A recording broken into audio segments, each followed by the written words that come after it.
joining Think, Build, Launch podcast. This is an extension of Marl Accelerator. Marl is an early-stage accelerator fund for startups developing deep tech products and services for enterprise customers using 5G technology. It aims to create a community of investors, founders, and corporate venture teams in sectors like mobility, AR/VR, autonomous, robotics, and logistics. We invest in the next generations of founders reshaping the world of enterprise. We believe there are many innovative ideas in our community that get missed simply because people don't have a structure to take their idea into an actionable plan. And that's exactly what we do here at Marl.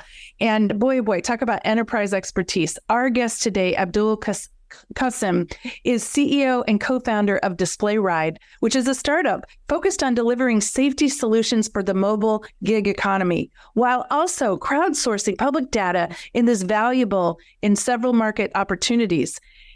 He previously co-founded and led Critical Links, which focused on education technology, and he's deployed this over 30 countries. So you're probably pretty good at ICT as well. He has a graduate degree from MIT and is also a published author. And I am going to weave in his book into this conversation. Welcome, Abdul. How are you? Thank you so much, Jen. I'm great. Thank you for the opportunity. No, it's wonderful. So can you share the inspiration behind starting DisplayRide and your mission to improve safety in the mobile gig economy? Sure. DisplayRide, focused on the gig economy, which is basically companies like Uber, Lyft, and the like, and delivery companies as well. So one of the big challenges we saw was safety. And by safety, I meant there are like a lot of incidents. It could be anything from a simple, verbal argument to even more serious ones, including fatalities. Mm-hmm. So we saw quite a bit of it. And unfortunately, it was not being addressed, or it was being addressed in a very haphazard way. And it was becoming a big problem to just about everybody in the value chain, if you will. Obviously, the driver and passengers could be at risk. And also to these rideshare companies, for instance, right? I mean, there's a huge liability. Their insurance cost balloons up and so on. So we saw this pervasive, and obviously it's also a global problem, unfortunately. And it was not being really addressed. There were what we call tools to address it, but really didn't find any sensible solutions. So that's, and we've had personal experiences. We've encountered ourselves, especially, during times, when it was just a little bit before COVID as well, but, we found a lot of people were, we ourselves, and sometimes, it could be, especially traveling during the night times and stuff like that, not exactly feeling safe and comfortable, I guess. And that was the reason. And we saw it was not being addressed. And we said, hey, let's jump in. So. Well, I mean, as a mother of daughters in college, yeah. And I am thinking that this is a polarizing time. And I almost, I was putting you in the technology space around 5G, but the truth is you are tech for good. And we don't have enough apps and things that are actually doing governance. We don't have enough technology for good. So I'm so grateful that you are doing it. How did your previous experiences influence your approach in DisplayRide? Going in the education market, moving over toward the consumer market. Right. So I think it's we're solving problems, right? At the end of the day, it's about solving problems. And you marshal the resources, whether it's technology, whether it's people, all these things have to come together to solve this problem. Previously, we were addressing the educational technology area, and specifically we were focused on offering connectivity services for schools, so they could take advantage of the enormous amount of content, really. So again, it required us to work with. It was also somewhat technology for good, really. Mm-hmm. Half the world didn't have access to internet and things of that sort at the time when we started. So it was about creating value, and also, but in so doing, it's a multifaceted sort of solution. It requires people, governments, institutions, and of course technology, people, and people with passion, of course. All of these things have to come together to provide the solution. So it's no different. It's obviously a different context. Rideshare and gig economy is quite different. However, the overarching, template is the same, right? We're solving problems. We're trying to add value to people's lives. And the fact that it has a social impact, as I think you mentioned earlier, it's extremely motivating for us, right? So, a lot of the drivers, especially in the mobile gig economy, a lot of the drivers, they feel unheard.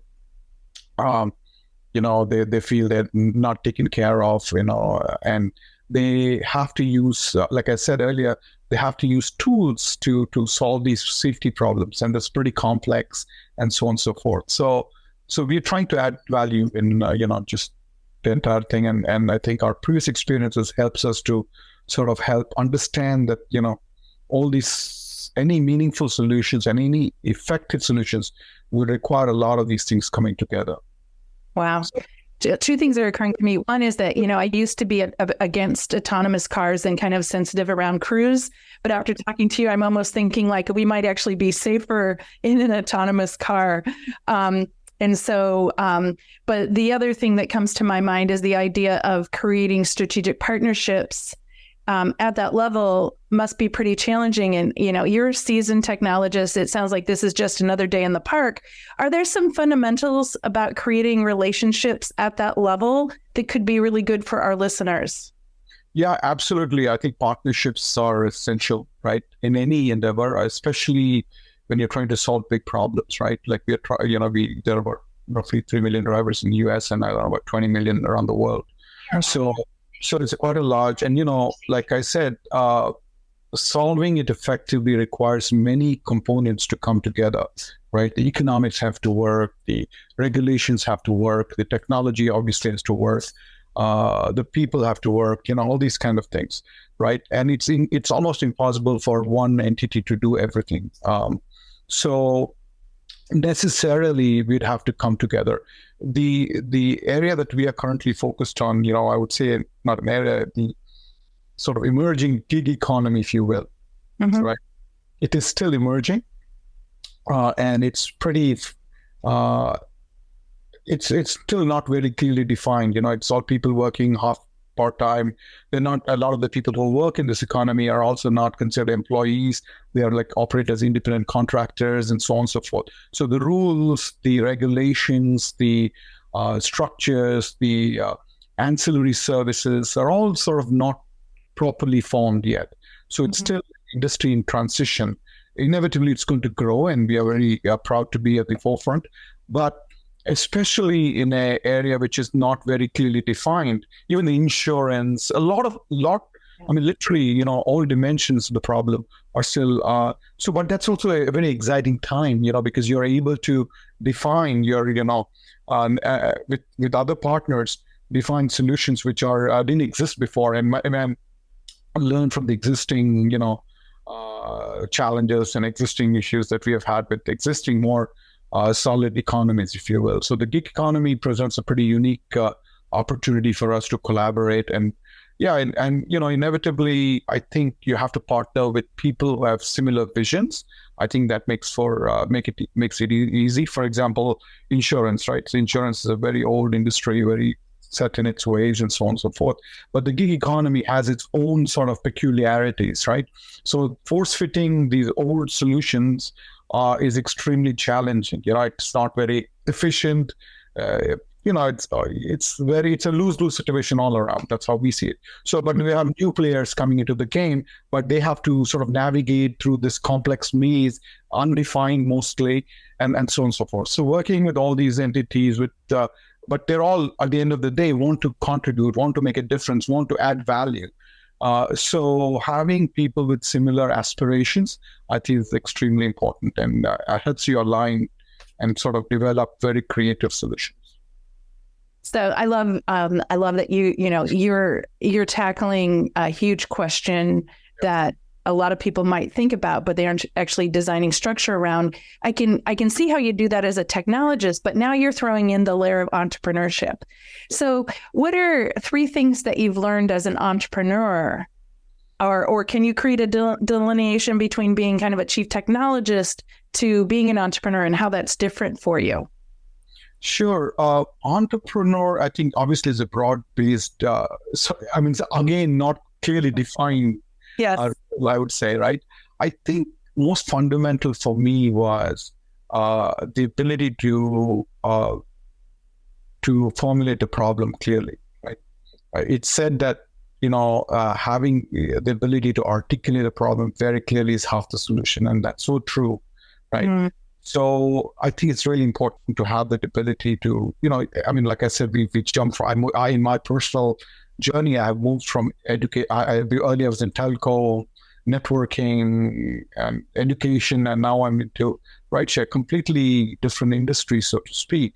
However, underlying all that, it's still the same skills can be transformed, transmuted, in the sense that you basically try to figure out what the problem is, try to articulate, try to understand the nuances, and try to get solutions. So that is extremely important, the ability to formulate and solve problems, right? The problem solving capability.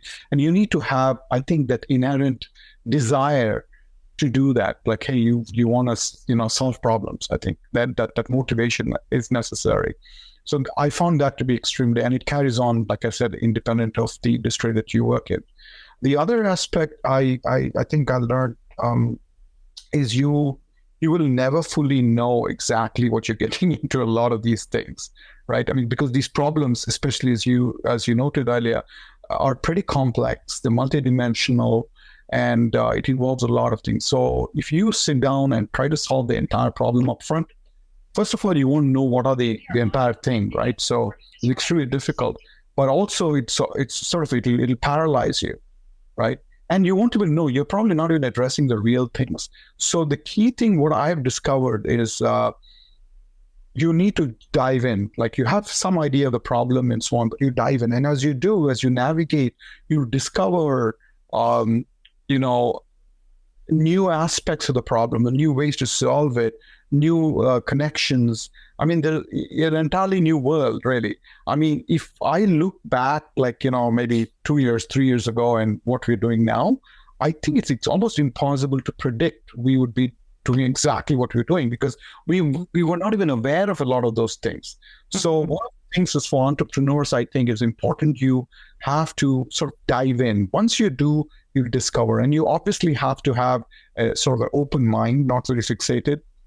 And I think you will discover things, and you learn so much stuff, and you move, and the problem will be much more fascinating, but also I think you will be much more effective in solving the problem. So yeah, that's another thing I learned, that is, you got to dive in and you discover things which are extremely helpful. Finally, the third thing I would say is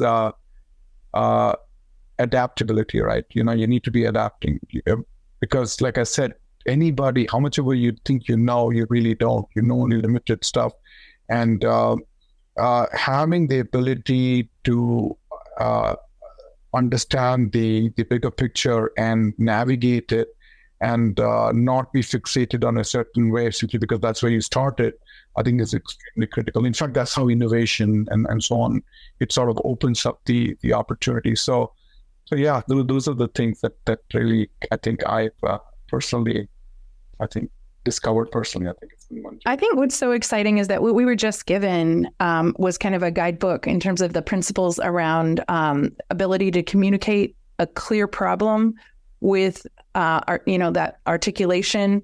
The level of curiosity is probably why you're such a good relationship builder, is that you actually do need partners, right? It isn't like you want to come with me on this journey. Is that like what you're doing is essential. Like it's a real earnestness. And then the third is really immersive, a real commitment to be immersive in the industry. And I think a lot of people that are seeking funding, and that's probably why you were accepted tomorrow, and why you've been successful, is that, like, what I'm getting from you is this authenticity around, it's a real big challenge. It's something that you're super clear on articulating and super clear that you need other people to solve it with you. That's really, I think that's beyond even entrepreneurship. It's a really good life stuff here, which is great.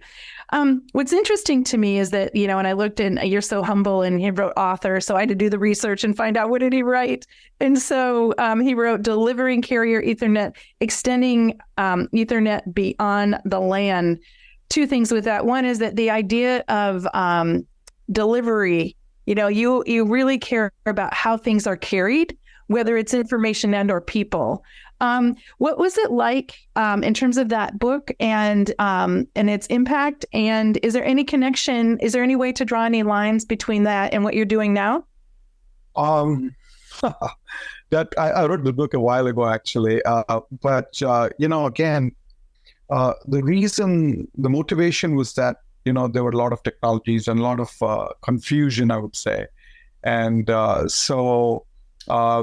Yeah, I wrote that book because in the hope that it helps move this field of carrier Ethernet.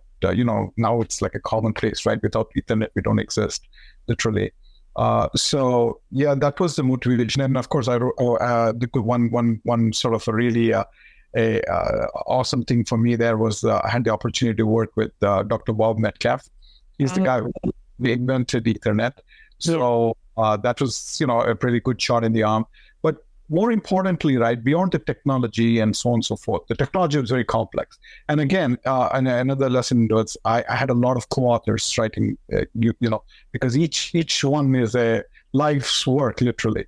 So I managed to get sort of the subject matter experts, world-class leaders in each of the different aspects of this technology, and managed to convince them to collaborate. And I didn't know them from Adam, literally, right? So having to work with them, and that was a great learning for me, right? Like working with these very accomplished people and getting them onto this vision of, hey, this is valuable and this is important, and how do we all collaborate? You know, it's not always easy, I might add, because, you know, each one of them is, you know, pretty accomplished, and having 5 other guys like this is not easy to align. But yeah, when people understand this bigger vision and the bigger contribution that you can potentially make, I think people understand the value, and people generally are, you know, open to doing that. So it's something that I think it sort of pervades my daily my work now as well, right? Like I said, partnering with other people. There is, I mean, startups and entrepreneurship will necessarily make you humble, you know? Because, you know, especially when you're addressing fairly complicated problems, you know, inevitably you'll discover very quickly that you can't do it all, right? So, and you don't want to as well. It doesn't make sense business-wise as well, but nonetheless, so it's about working together, bringing things together, and so on and so forth. In terms of you know, relevance to this, I would say, you know, yeah, from a I don't want to get too technical, but yeah, there is, in the sense that 5G and all these things, right? They're all just transmission technologies, and underneath it is all Ethernet. I mean, you know, we both are connected through the Ethernet, by the way, just so you're aware, right? So, you know, all use this technology underlying it. So yeah, there is some degree of you know, I guess, you know, there is some connection, but fundamentally, yeah, it's a little different area. I think at that time I was mostly focused on, you know, putting this fiber optic networks, you know, around the country. Yeah, so we did that. So yeah, we used that technology in that context. Well, I mean, I think it's a really beautiful bookends from really that vision of LAN to 5G. Yeah. The fact that you did it. And I know I was deeply influenced by Thomas Friedman's The World is Flat, from the standpoint of really deeply respecting how essential that Ethernet was in terms of connecting everybody today, which is great. And so, and I love it. Now that we're connected, we need to be safe, and we need to be safer. And that's what you're working on now. Want to talk about trends. What trends do you see in the future of the gig economy, and how is DisplayRide positioning itself to adapt and innovate? Yeah, trends. I mean, you know, obviously, I think everybody knows one trend, the AI trend, right? So, but to your point earlier about 5G, I think you mentioned 5G. Yeah. So we are, we are leveraging three areas or three technologies, if you will. One is artificial intelligence, the 5G, and the other thing is something called the Internet of Things, right? Which is basically every entity is a sensor and so on and so forth. So, but again, we are leveraging it in the sense to solve problems, right? So, for example, in the context of safety, right? What we try to do is try to prevent incidents before they happen, because that's the best time to stop any incidents, right? But the reality in life is you cannot solve everything, right? There is going to be incidents and so on. So the question is, how do you interrupt that? How do you de-escalate a ongoing solution? A lot of these safety issues become, they just like very quickly configurate into a serious issue, right? People pull up guns, knives, or get mad or whatever, right? So they can do stupid things. So the question is, how do you interrupt that situation? How do you intervene? And finally, how do you document all this stuff, right? So what we do is we're using all this technology. For example, let's say I'll play up a scenario, and this is not uncommon. So there's an argument between the passenger and the driver in a vehicle, like a rideshare or whatever, right? So it can escalate very quickly, right? And some people might put a gun or whatever. So how do you interrupt such a thing? So one of the things is, we've discovered is, obviously the sooner you intervene, the more likely it will not escalate into a serious issue. So we are constantly monitoring these things, for example, right? So we use video technology, and we use 5G for obviously uploading data in a very, 5G is basically the important thing is it can do things very fast, right? Huge amounts of data and so on. So, but bottom line is what we try to do is we try to use all these technologies to simply identify, hey, there's a potential problem. This guy is starting to shout, for example. So there is a potential that they are getting into an argument.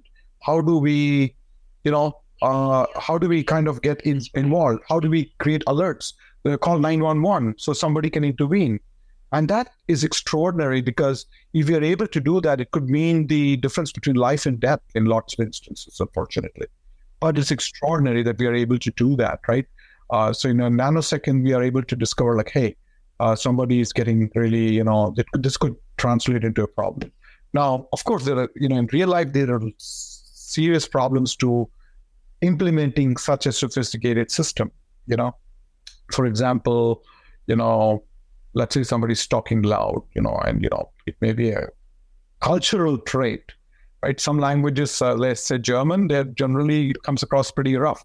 Now, do we have to think if they're getting angry or they're just chatting, and you don't want to create false alarms. So all these things are there. These are all fascinating things, but we are leveraging technology to address these kind of things. So yeah, AI, 5G, IoT is the way, I think, because a lot of devices, everything is connected now. That's the thing, interconnected economy. So we see the trend moving in much more accelerated way. The other thing is usage of data. So one of the things, as I said, we provide safety and things like that. But what we discovered was we are connecting in the process enormous amounts of data, like, especially public data, right? Like roadside data. For example, a lot of our vehicles, like roadside drivers, they are going around the place, right? So, but as they're going, they can actually we're capturing all the information on the road, like vehicles which are stolen or amber alerts. So now you talked earlier about self-driving vehicles. Self-driving vehicles need to learn literally, how to navigate in different contexts, but they need a huge amounts of data. We are actually generating that amount of data now. Mm-hmm. So they can use that because it's real life data, right? So data is going to continue to proliferate, and there's enormous amount of data. But the interesting thing we are seeing is we are able to leverage these technologies and these capabilities to literally, dare say, disrupt some opportunities, right? So let me give you quickly an example, right? So one of the big areas is you may have heard of is repossession of vehicles, right?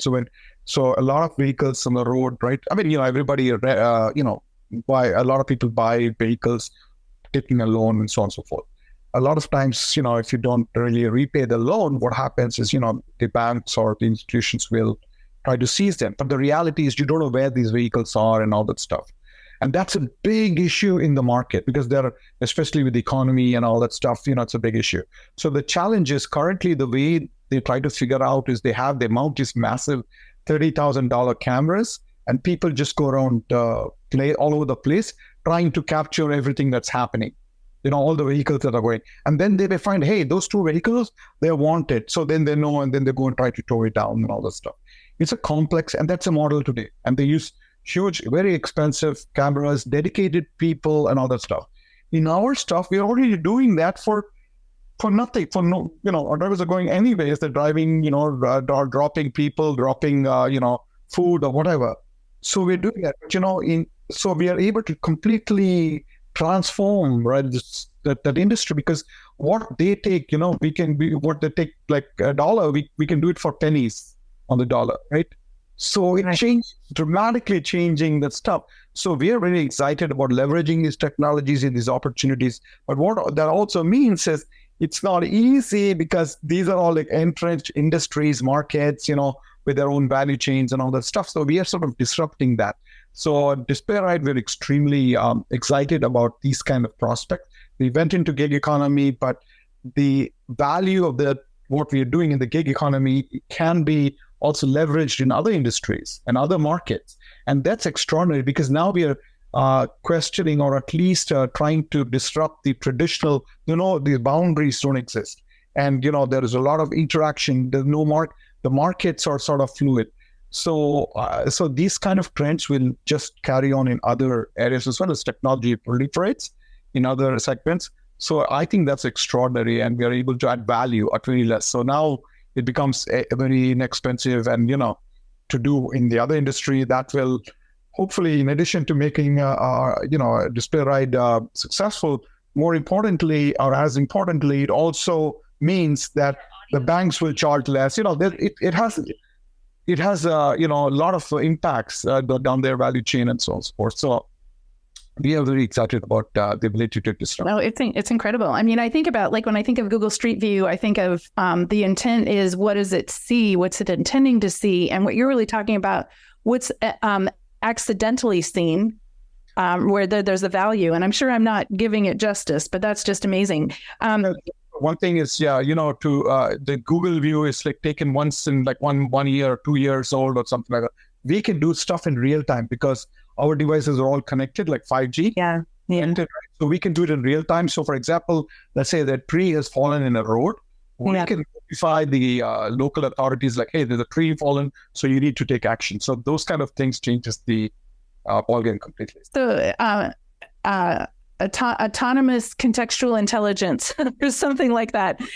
You have been listening to Abdul Kasim from DisplayRide, and I'm sure we haven't heard the last of him as he continues to use his experience with the enterprise, a commitment to solve real-world problems, and his collaboration skills. I'm sure we're going to hear more of. You have been listening to Think, Build, Launch. I want to thank our community partners. And in especially today's episode, we want to do a shout out for Dave Lambert, Managing Director of Right Side Capital, for his continuous support of Marl. I would also like to thank our producer, Scott Fitzgerald at Rockfox Studios. If you have an idea and want to know more about a program, please connect with me, Jennifer, at Marl Accelerator. Please subscribe to our program as we continue to provide information and inspiring content about the future of 5G. Thank you.